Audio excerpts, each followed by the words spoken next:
Hi, welcome to YP Education Trick Channel.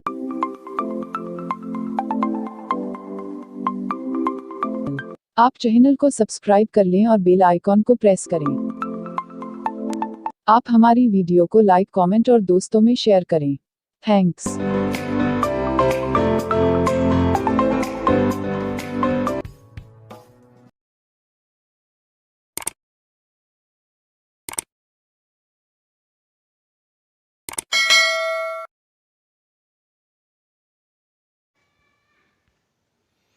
चलिए friend, इस video में हम बात करेंगे क्वेश्चन नंबर 244 से स्टार्ट करेंगे।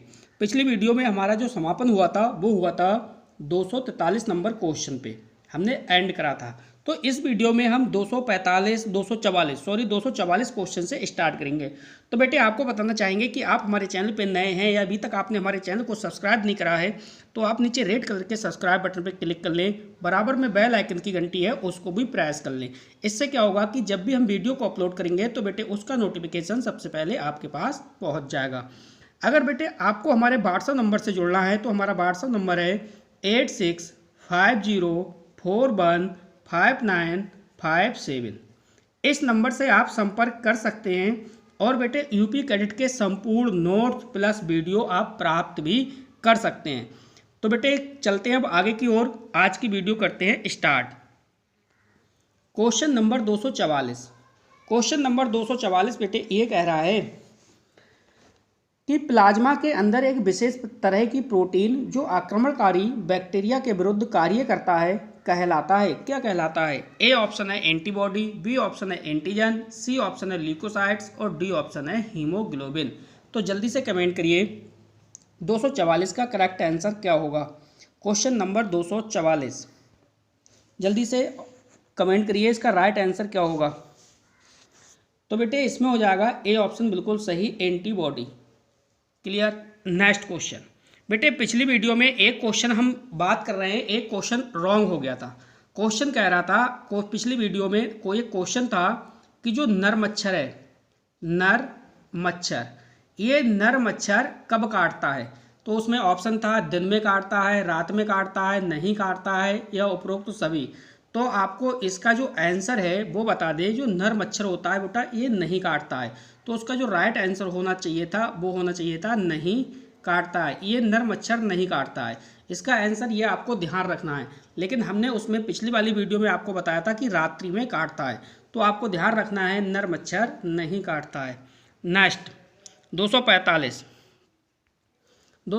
में क्वेश्चन है, खरगोश की लाल रुधिर कणिकाएं गोलाकार एवं छोटी होती हैं जबकि मेढक की होती हैं। खरगोश की लाल रुधिर कणिकाएं गोलाकार होती हैं एवं छोटी होती हैं जबकि मेढक की होती है। तो मेढक की कैसी होती हैं? ए ऑप्शन है बेलनाकार एवं बड़ी, बी ऑप्शन है गोलाकार एवं बड़ी, सी ऑप्शन है अंडाकार एवं बड़ी और डी ऑप्शन है बेलनाकार एवं छोटी। तो जल्दी से कमेंट करिए 245 नंबर क्वेश्चन है, करेक्ट आंसर इसका क्या होगा।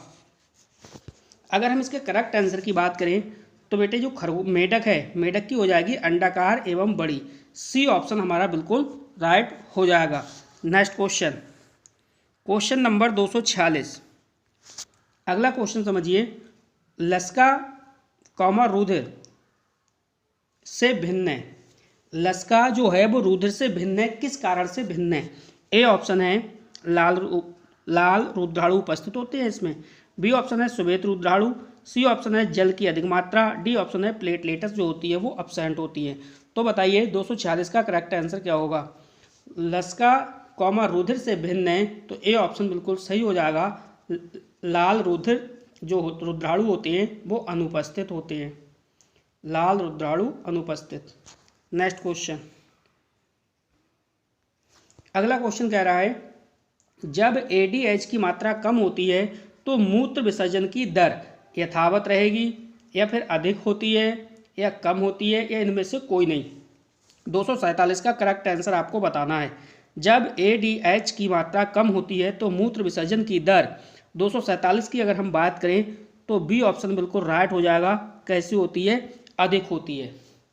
नेक्स्ट क्वेश्चन, अगला क्वेश्चन है 248। यूरिया की सर्वाधिक मात्रा होती है, तो जो यूरिया की सर्वाधिक मात्रा है वो किस में होती है? ए ऑप्शन है हेपेटिक सिरा, बी ऑप्शन है वृक्कीय धमनी, सी ऑप्शन है वृक्कीय सिरा, डी ऑप्शन है उपरोक्त में से कोई नहीं। तो जल्दी से कमेंट करिए 248 का करेक्ट आंसर क्या होगा।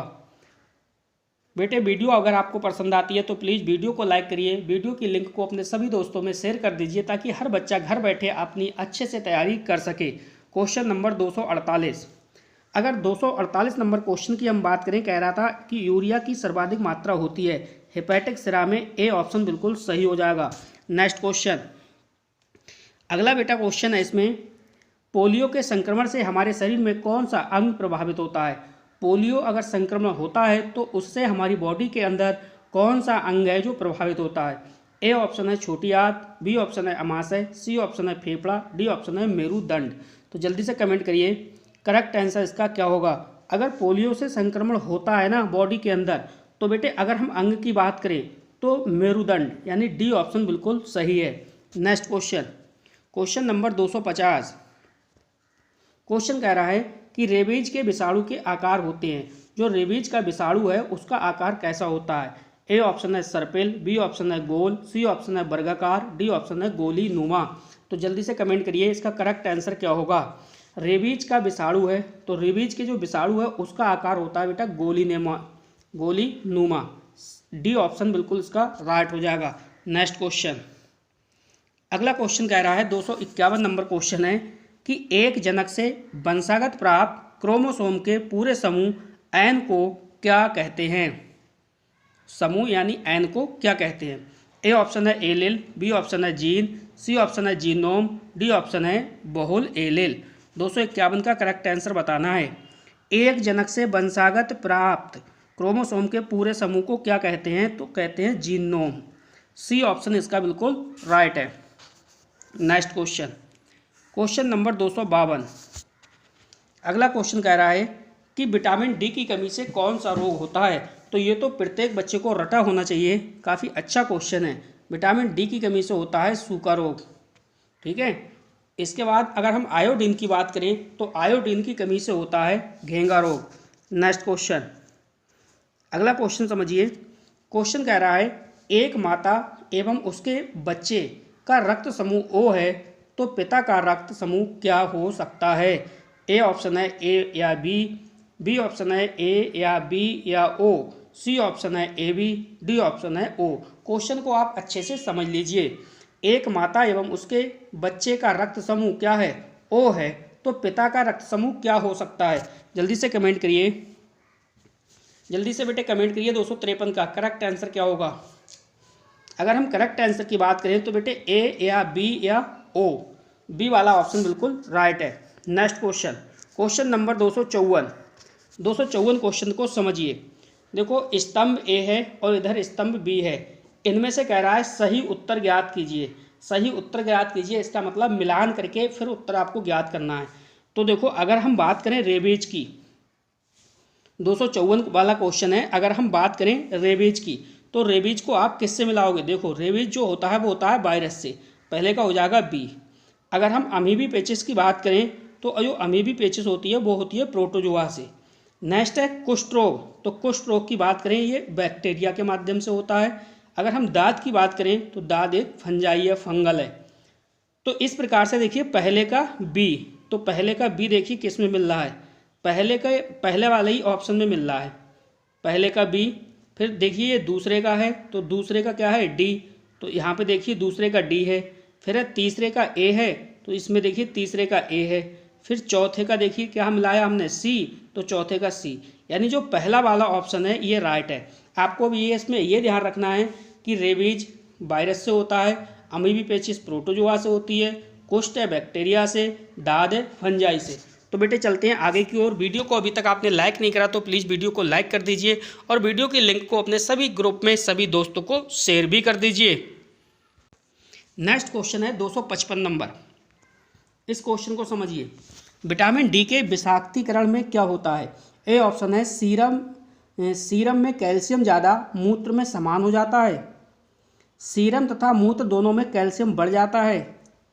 सी ऑप्शन है सीरम तथा मूत्र दोनों में कैल्शियम कम हो जाता है, सीरम में कैल्शियम कम मूत्र में ज़्यादा हो जाता है। विटामिन डी के विषाक्तीकरण में क्या होता है। जल्दी से कमेंट करिए इसका करेक्ट आंसर क्या होगा? 255। अगर हम इसके करेक्ट आंसर की बात करें बेटे तो बी वाला ऑप्शन बिल्कुल सही हो जाएगा। बी ऑप्शन हमारा कह रहा है कि सीरम तथा मूत्र दोनों में कैल्शियम बढ़ जाता है। नेक्स्ट क्वेश्चन, अगला क्वेश्चन कह रहा है कि मनुष्य एक है, तो मनुष्य है एक क्या है? अमोनोटेलिक जंतु। ए ऑप्शन है एमिनोटेलिक जंतु, सी ऑप्शन है यूरोटेलिक जंतु, डी ऑप्शन है यूरोकोटेलिक जंतु। तो जल्दी से कमेंट करिए 256 का करेक्ट आंसर क्या होगा? मनुष्य है एक यूरियोटेलिक जंतु, सी ऑप्शन इसका राइट होगा। नेक्स्ट क्वेश्चन, अगला क्वेश्चन है हेनले लूप। हेनले लूप में पुनरावशोषण होता है, तो इसमें देखिए ए ऑप्शन कह रहा है यूरिया या NaCl का, बी ऑप्शन है जलवा NaCl का, सी ऑप्शन है ग्लूकोज का, डी ऑप्शन है पोटेशियम का। तो जल्दी से कमेंट करिए 257 का करेक्ट आंसर क्या होगा? हेनले रूप में पुनरावशोषण होता है जलवा NaCl का, बी ऑप्शन हमारा राइट हो जाएगा। Next question, question number 258। Question कह रहा है कि निम्नलिखित अंग का नाइट्रोजनी उत्सर्जन में कोई योगदान नहीं होता। तो ए ऑप्शन है यकृत, बी ऑप्शन है वृक्क, सी ऑप्शन है फेफड़े, डी ऑप्शन है उपरोक्त सभी। 258 का करेक्ट आंसर आपको बताना है। उत्सर्जन की नाइट्रोजनी उत्सर्जन में योगदान नहीं होता, नेगेटिव फॉर्म वाला आपको ढूंढना है। तो जो फेफड़े होती है ना, इसका उत्सर्जन से कोई संबंध नहीं है। फेफड़े नाइट्रोजनी उत्सर्जन में किसका योगदान नहीं है? तो लंग्स का नहीं है बेटे, फेफड़ों का नहीं है। Next question 259। नेक्स्ट क्वेश्चन है हेनले का लूप पाया जाता है। ए ऑप्शन है वृक्क के कॉर्टेक्स में, बी ऑप्शन है वृक्क के मेडुला में, सी ऑप्शन है इनमें से कोई नहीं, डी ऑप्शन है हृदय में। तो जल्दी से कमेंट करिए 259 का करेक्ट आंसर क्या होगा? हेनले लूप पाया जाता है वृक्क के मेडुला में, इसका बी ऑप्शन बिल्कुल सही हो जाएगा। हेनले लूप जो पाया जाता है वृक्क के मेडुला में। नेक्स्ट बेटे आप टेंशन मत लीजिए, इसकी जो PDF है वो आपके जो यूपी कैडेट का ग्रुप है, जो बेटे यूपी कैडेट का ग्रुप है उस ग्रुप में ये PDF सेंड कर दी जाएगी। जितने भी नोट्स हैं हमारे इसी ग्रुप में सेंड होते हैं, और इसी ग्रुप में नोट्स, इसी ग्रुप में PDF, इसी ग्रुप में यूपी कैडेट से संबंधित जो भी स्टडी मटेरियल है सब इसी ग्रुप में बेटा सेंड कर दिया जाता है। तो बेटे चलते हैं आगे की ओर। क्वेश्चन कह रहा है निम्नलिखित प्राणियों में उत्सर्जी पदार्थ अमोनिया है, तो कौन से प्राणी का उत्सर्जी पदार्थ अमोनिया है? बिल्कुल सिंपल क्वेश्चन है, बिल्कुल सिंपल क्वेश्चन है बेटा। आलवण जलीय मछलियों, इसका उत्सर्जी पदार्थ अमोनिया है। नेक्स्ट अगला क्वेश्चन कह रहा है उत्सर्जन द्वारा यूरिया जिस रूप में निकलती है वह है, तो वह क्या है? ए ऑप्शन है घोल, बी ऑप्शन है रवे, सी ऑप्शन है ठोस, डी ऑप्शन है कोलाइड। जल्दी से कमेंट करिए 261 का करेक्ट आंसर क्या होगा? अगर हम इसका करेक्ट आंसर की बात करें तो हो जाएगा घोल, ए ऑप्शन बिल्कुल सही है। Next question 262 number. Next question कह रहा है बोमेन संपुट तथा इसके अंदर कोशिका गुच्छ को मिलाकर कहते हैं, क्या कहते हैं? ए ऑप्शन है अबस्कर, बी ऑप्शन है बिडरनाल, सी ऑप्शन है मूत्रवाहिनी, डी ऑप्शन है मैलपीगी कोश। जल्दी से कमेंट करिए 262 का करेक्ट आंसर क्या होगा? क्वेश्चन नंबर 262 बेटे आपकी ये चल रही है जूलॉजी का टेस्ट सीरीज चल रहा है, इसके बाद F1 की एग्रोनॉमी चलेगी। आज के बाद बेटे F1 की एग्रोनॉमी हम शुरू करेंगे, ठीक है? F1 की एग्रोनॉमी अब शुरू होगी।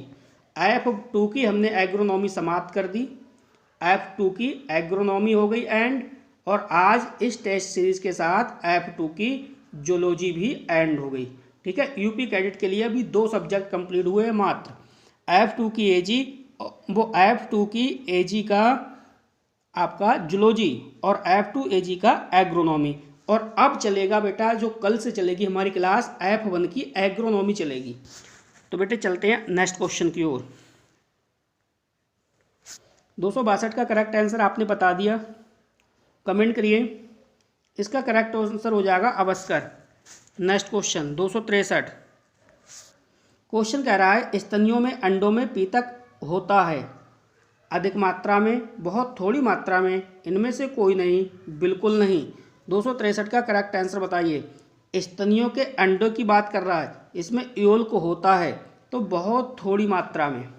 बी ऑप्शन बिल्कुल राइट है। नेक्स्ट क्वेश्चन, अगला क्वेश्चन है खरगोश में गर्भकाल की अवधि होती है। तो खरगोश में गर्भकाल की अवधि होती है, क्वेश्चन पे डबल स्टार लगाइए, इसको रट के रखिए। 264 क्वेश्चन का जो गर्भकाल की खरगोश की बात कर रहा है, गर्भकाल की जो अवधि होती है 28 से 30 दिन। डी ऑप्शन इसका बिल्कुल राइट है। नेक्स्ट क्वेश्चन, अगला क्वेश्चन है नर स्तनी की सहायक ग्रंथि है। तो नर स्तनी की सहायक ग्रंथि है वो कौन सी है? ए ऑप्शन है बक्षण ग्रंथि, बी ऑप्शन है प्रोस्टेट ग्रंथि, सी ऑप्शन है थाइमस ग्रंथि, डी ऑप्शन है अधिवृक्क ग्रंथि। तो जल्दी से कमेंट करिए इसका करेक्ट आंसर क्या होगा। Question number 265। अगर हम इसके करेक्ट आंसर की बात करें तो इसका राइट आंसर हो जाएगा प्रोस्टेट ग्रंथि।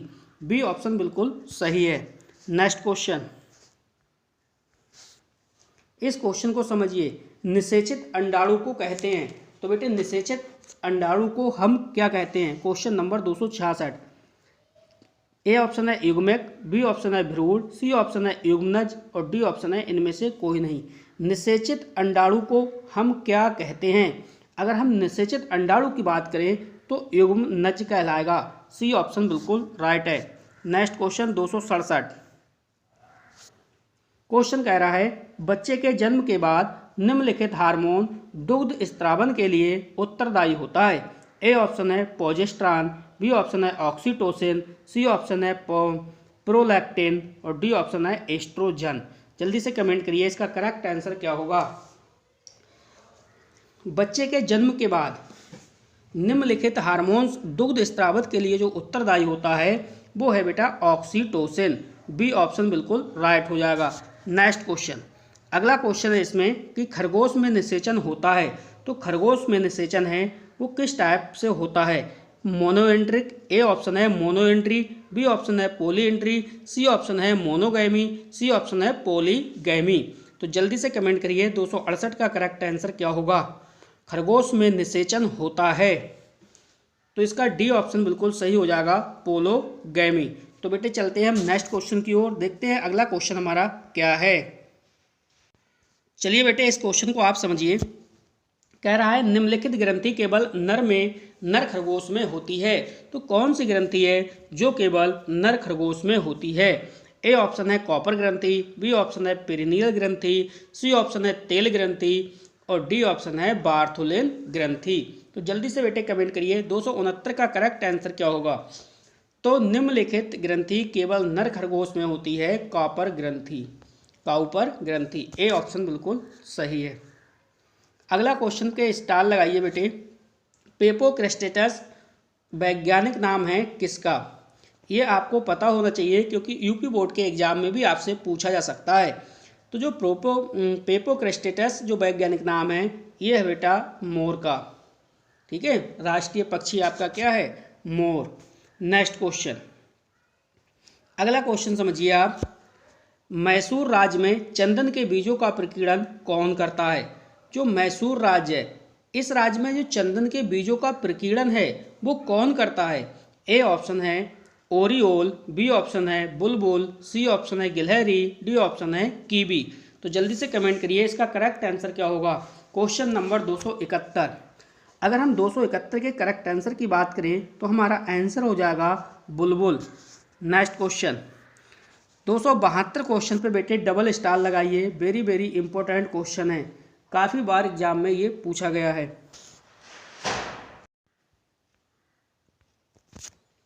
क्वेश्चन कह रहा है डॉक्टर सलीम अली संबंधित हैं।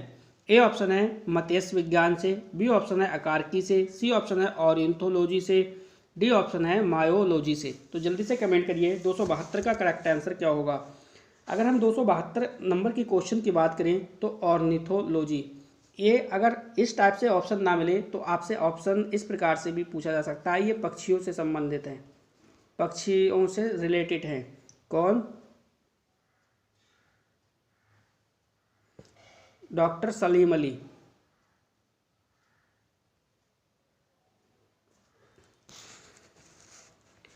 चलिए बेटे चलते हैं आगे की ओर।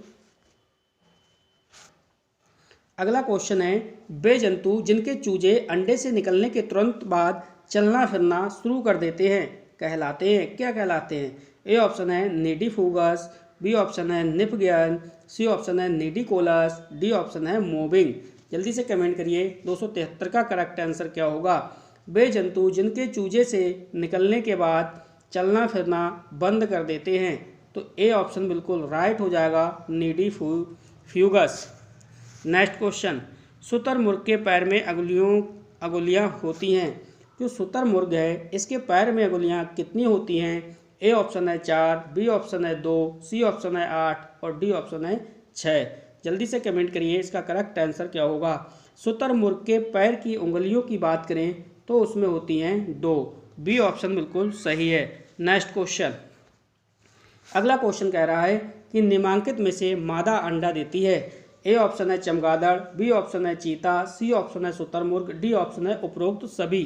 तो निम्नलिखित में से मादा अंडे देती है, जल्दी से कमेंट करिए 275 क्वेश्चन का करेक्ट आंसर क्या होगा। तो मादा अंडा देती है शुतुरमुर्ग, यानी सी ऑप्शन इसका बिल्कुल सही है। नेक्स्ट क्वेश्चन, अगला क्वेश्चन है, कबूतर में उड़ने का कार्य करने में सहायक होते हैं। ये क्वेश्चन आपसे यूपी बोर्ड के एग्जाम में भी पूछा जा सकता है। यूपी बोर्ड के एग्जाम में आपसे अगर ये क्वेश्चन पूछेगा तो आपसे पूछेगा कि कबूतर में कितने प्रकार के पर होते हैं। तो कबूतर में 3 प्रकार के पर होते हैं, डाउन पर, पिच पर और रोम पर। ये क्वेश्चन आपसे एग्जाम में पूछ सकता है और यहाँ पे यही विकल्प है दिया हुआ कि कबूतर में उड़ने का कार्य करने में सहायक है। 276 का करेक्ट आंसर बताइए।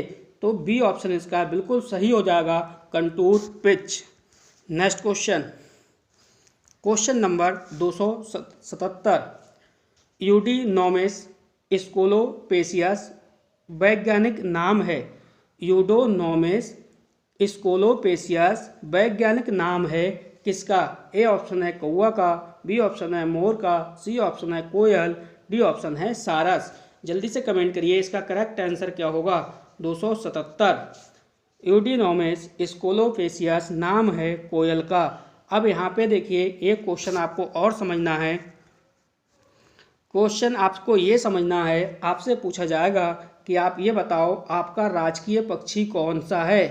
अगर आपका राजकीय पक्षी पूछा जाए तो राजकीय पक्षी हो जाएगा सारस। अगर आपसे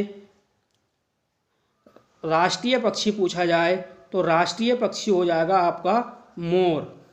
तो राष्ट्रीय और राजकीय में आपको अंतर हमेशा ध्यान रखना है। राजकीय पूछा जाए तो सारस, राष्ट्रीय पूछा जाए तो मोर। नेक्स्ट क्वेश्चन, अगला क्वेश्चन है कि कबूतर में अंडा देने का कार्य करता है। तो कबूतर में जो अंडा देने का कार्य करता है वो कौन करता है? ए ऑप्शन है नर, बी ऑप्शन है नर एवं मादा दोनों, सी ऑप्शन है मादा, डी ऑप्शन है उपरोक्त में से कोई नहीं। तो 278 की अगर हम बात करें तो भाई कबूतर में भी जो अंडा देने का काम करता है वो मादा ही होता है, सी ऑप्शन। नेक्स्ट क्वेश्चन, अगला क्वेश्चन आपकी स्क्रीन पर है। क्वेश्चन कह रहा है भारतीय कबूतर में गिरिन ग्रंथि पाई जाती है। ए ऑप्शन है पूंछ में, बी ऑप्शन है धड़ में, सी ऑप्शन है सिर में, डी ऑप्शन है ग्रीवा में। तो जल्दी से कमेंट करिए 279 का करेक्ट आंसर क्या होगा। भारतीय कबूतर में ग्रीन ग्रंथि पाई जाती है पूंछ में, ए ऑप्शन इसका राइट हो जाएगा। नेक्स्ट क्वेश्चन, क्वेश्चन नंबर 280, कबूतर के नर और मादा में दूध जैसा पदार्थ बनता है उसे क्या कहते हैं? इस क्वेश्चन पे आप स्टार लगाइए, डबल स्टार लगाइए, वेरी वेरी इंपॉर्टेंट क्वेश्चन है। कबूतर के नर और मादा में दूध जैसा जो पदार्थ होता है वह होता है क्रॉप, बी ऑप्शन इसका बिल्कुल राइट है। इस क्वेश्चन को अपने डायरी में आप नोट कर लीजिए। नेक्स्ट क्वेश्चन, क्वेश्चन नंबर 281,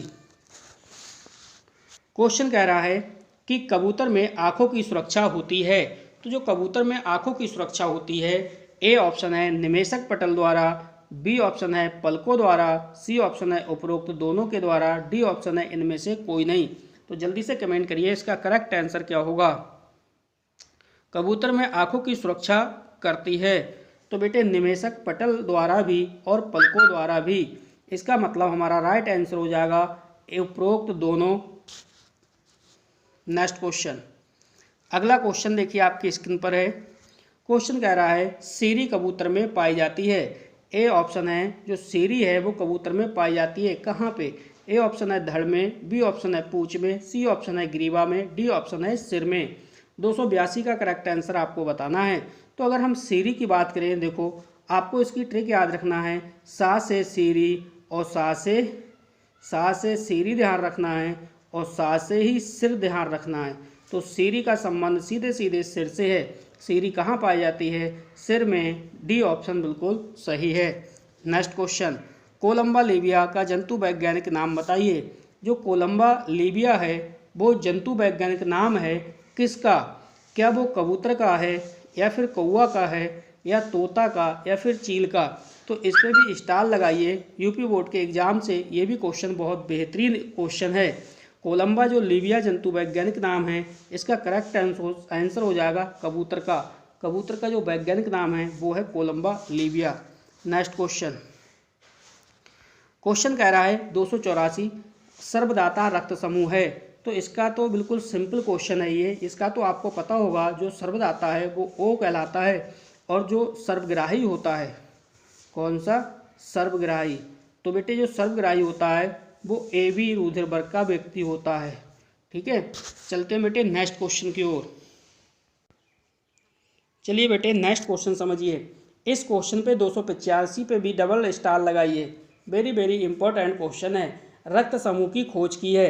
तो डायरेक्टली बेटे इसका आपको आंसर ध्यान रखना है, कार्ल लैंडस्टीनर। कार्ल लैंडस्टीनर ने रक्त समूह की खोज की है। और कार्ल लैंडस्टीनर ने यह भी बताया है कि जो मनुष्य में ब्लड होता है, ये ब्लड सभी मनुष्यों में समान नहीं होता। एंटीजन के आधार पे ब्लड 4 प्रकार का बताया है। Blood A, blood B, blood group A, blood group B, blood group A B और ब्लड ग्रुप ओ। ये 4 ग्रुप का किसने बताया है? कार्ल लैंडस्टीनर ने। कब? सन 1930 में। तो बेटे चलते हैं नेक्स्ट क्वेश्चन की ओर। वह रोग जिसमें रक्त का बहना नहीं रुकता। तो रक्त का बहना किस में नहीं रुकता है? तो बेटे पहला क्वेश्चन है हीमोफीलिया, बी ऑप्शन है रिकेट्स, सी ऑप्शन है स्कर्वी, डी ऑप्शन है उपरोक्त सभी। तो वह रोग जिसमें रक्त का बहना नहीं रुकता है। 286 के करेक्ट आंसर हो जाएगा हीमोफीलिया। हीमोफीलिया की बात करें तो इसमें रक्त का बहना नहीं रुकता। नेक्स्ट क्वेश्चन, अगला क्वेश्चन है निम्नलिखित में से वह रोग जो वंशागत होता है। अब देखो वंशागत की बात कर रहा है ये। ए ऑप्शन है कुष्ठ रोग, बी ऑप्शन है हीमोफीलिया, सी ऑप्शन है मलेरिया, डी ऑप्शन है क्षय रोग। तो जल्दी से कमेंट करिए इसका करेक्ट आंसर क्या होगा।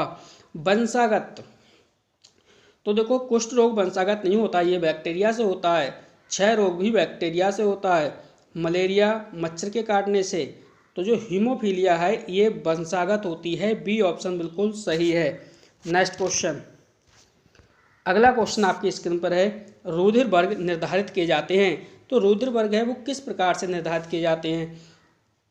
ए ऑप्शन है श्वेत रुधिराणु की झिल्ली से, बी ऑप्शन है रुधिर प्लाज्मा से, सी ऑप्शन है लाल रुधिराणु की झिल्ली से, डी ऑप्शन है उपरोक्त सभी से। तो 288 का करेक्ट आंसर आपको बताना है। अगर हम रुधिर वर्ग की बात करें तो बेटे इसमें सी ऑप्शन बिल्कुल आपका सही हो जाएगा, लाल रुधिराणुओं की झिल्ली से।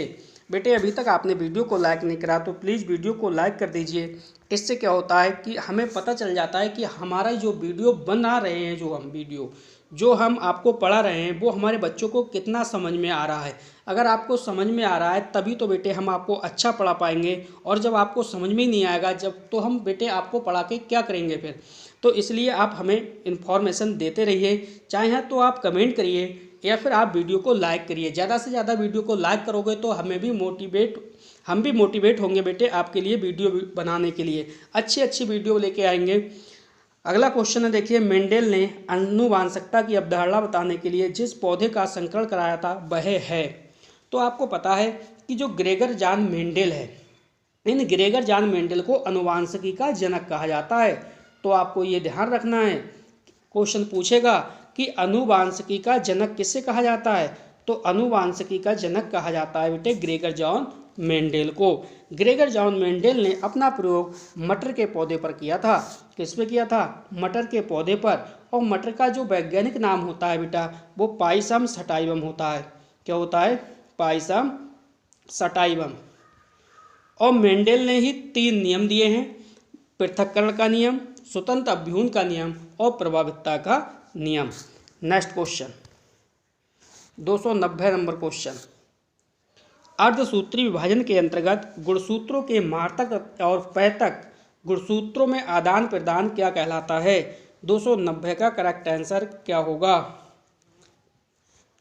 तो बेटे 290 की अगर हम करेक्ट आंसर की बात करें, देखो कह रहा है अर्धसूत्री विभाजन यानी म्यूसिस डिवीजन की बात कर रहा है और इसके अंतर्गत क्रोमोसोम की बात कर रहा है, माता पिता की बात कर रहा है।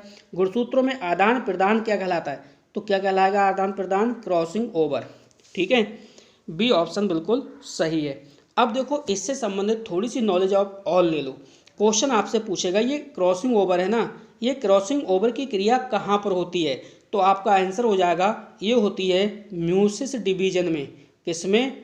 म्यूसिस डिवीजन में। म्यूसिस डिवीजन का मतलब है अर्धसूत्री विभाजन में। और अर्धसूत्री विभाजन की जो प्रोफेज फर्स्ट है, कौन सी बेटे? इस प्रोफेज फर्स्ट के पैचिटीन स्टेज में होती है।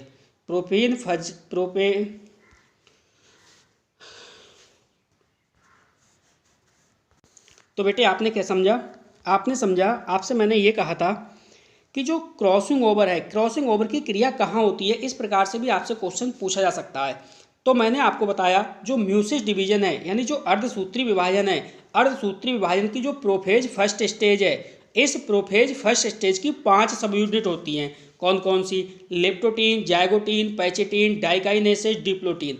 उसमें जो पैचिटीन स्टेज होती है ना प्रोफेज फर्स्ट में, उस पैचिटीन स्टेज के अंदर ये क्रॉसिंग ओवर की क्रिया होती है। तो क्रॉसिंग ओवर काफ़ी इंपॉर्टेंट क्वेश्चन है, ये ट्रेंड होता रहता है क्वेश्चन।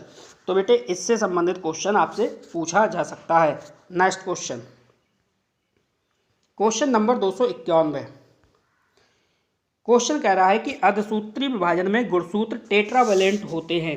291 का करेक्ट आंसर आपको बताना है। अर्धसूत्री विभाजन की बात कर रहा है, म्यूसिस डिवीजन की बात कर रहा है, गुणसूत्र टेट्रावैलेंट होते हैं। प्रोफेज सेकेंड में, प्रोफेज फर्स्ट में, मेटाफेज फर्स्ट में या मेटाफेज सेकेंड में। 291 का करेक्ट आंसर क्या होगा? देखो टेट्रावैलेंट, अगर ये गुणसूत्र टेट्रावैलेंट की बात कर रहा है तो प्रोफेज ना तो फर्स्ट में होता है और ना ही प्रोफेज सेकेंड में होता है। प्रोफेज स्टेज भूल जाओ आप, किस में होता है टेट्रावैलेंट की बात होती है? तो होता है ये मेटाफेज फर्स्ट में। सी ऑप्शन बिल्कुल राइट होगा। नेक्स्ट क्वेश्चन, विदलन। विदलन यानी क्लीवेज में विभाजन होता है। ए ऑप्शन है आसूत्री, बी ऑप्शन है समसूत्री, सी ऑप्शन है अर्धसूत्री, डी ऑप्शन है ए बी दोनों। अगर हम करेक्ट आंसर की बात करें, विदलन में विभाजन होता है तो वो होता है समसूत्री विभाजन। बी ऑप्शन बिल्कुल राइट होगा। नेक्स्ट क्वेश्चन, गुणसूत्र अधिक स्पष्ट दिखाई देते हैं, तो वो कौन सी स्टेज है जिसमें गुणसूत्र अधिक स्पष्ट दिखाई देते हैं, अत्यधिक स्पष्ट दिखाई देते हैं? ए ऑप्शन है एनाफेज, बी ऑप्शन है टीलोफेज, सी ऑप्शन है मेटाफेज, डी ऑप्शन है प्रोफेज। जल्दी से कमेंट करिए इसका करेक्ट आंसर क्या होगा। देखो बेटे जो प्रोफेज स्टेज होती है ना, प्रोफेज स्टेज में तो जो क्रोमोसोम होते हैं ना बिल्कुल महीन होते हैं, बिल्कुल महीन तंतु क्रोमेटिन जाल के रूप में इस प्रकार से होते हैं। तो प्रोफेज स्टेज में तो होते नहीं हैं। प्रोफेज स्टेज में केंद्रक जो होता है वो दिखाई देता है, लेकिन जो मेटाफेज स्टेज है, ये मेटाफेज स्टेज में ये क्रोमोसोम होते हैं, ये क्रोमोसोम काफ़ी मोटे हो जाते हैं। इस प्रकार से काफ़ी मोटे दिखाई देते हैं। मोटे का मतलब स्पष्ट दिखाई देते हैं। कौन सी स्टेज में? मेटाफेज स्टेज में। नेक्स्ट क्वेश्चन, अगला क्वेश्चन है कोशिका विभाजन का कार्य बिना रुकावट के होता है। तो जो कोशिका विभाजन का कार्य है वो बिना रुकावट के होता है। ए ऑप्शन है एस प्रावस्था में प्रविष्ट होने पर, बी ऑप्शन है कोशिका विभाजन के किसी भी समय, सी ऑप्शन है G2 प्रावस्था में प्रविष्ट होने पर और डी ऑप्शन है बिना किसी प्रावस्था के। जल्दी से कमेंट करिए 294 का करेक्ट आंसर क्या होगा। अगर हम 294 के करेक्ट आंसर की बात करें तो ए ऑप्शन हमारा बिल्कुल राइट होगा, एस प्रावस्था में प्रविष्ट होने पर। नेक्स्ट क्वेश्चन, अगला क्वेश्चन कह रहा है कोशिका विभाजन की सबसे अधिक सक्रिय उपापचयी प्रावस्था कौन सी है।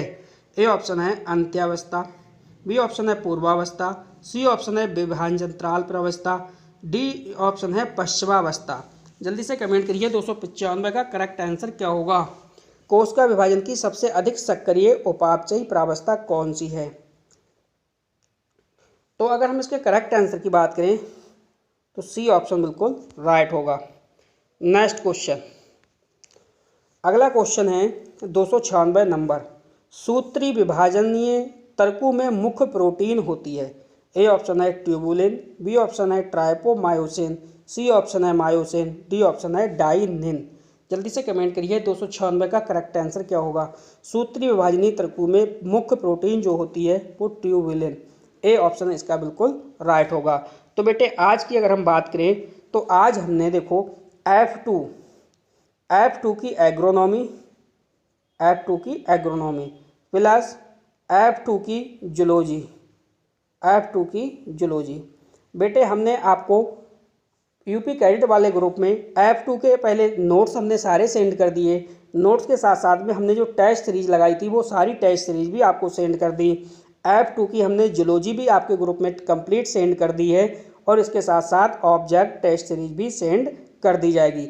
अब जो हमारा अगला क्लास होगा वो होगा F1 की एग्रोनॉमी पर। F1 की एग्रोनॉमी अब हम बेटे आज कल से स्टार्ट करेंगे। तो बस बेटे इस वीडियो में इतना ही था। वीडियो देखने के लिए आपका बहुत बहुत धन्यवाद। आपका दिन शुभ हो।